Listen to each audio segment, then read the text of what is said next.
Iniimbestigahan ng otoridad ang mga nasa likod ng pagbebenta ng mga pekeng pataba sa ilang bayan sa Pangasinan. May ulat si Jasmine Gabriel Galban. Iniimbestigahan ngayon ng otoridad ang mga taong nasa likod ng pagbebenta ng mga peking pataba sa ilang bayan sa Pangasinan. Ayon sa Samang Industriya ng Agrikultura, ilang katao na ang naaresto matapos madiskubring nagbebenta ng peking pataba.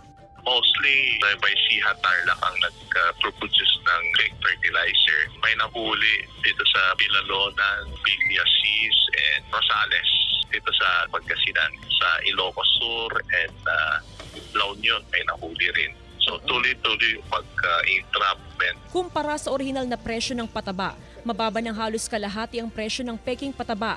Pinag-iingat ang mga magsasaka sa mga tao o grupo na nagbebenta ng pataba sa mga barangay. Sa Mangaldan, Pangasinan, patuloy ang paalala ng Agriculture Office sa mga magsasaka na bumili lamang ng pataba sa mga accredited fertilizer stalls. Na-evaluate natin kung ang paninda nila ay fake or what kasi mayroon tayong nagaganap na twice na pag-monitor sa isang linggo.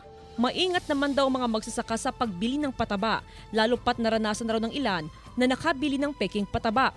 Nasubukan ko na sa palay, hindi masyadong lumalaki. Maganong bisa. Sana nga hindi nga umabot sa atin yung mga piki para yung mga tanim natin ligtas din. Bukod sa tanim na palay, kabilang din sa mga nilalagyan ng pataba ang mga pananim na gulay at prutas.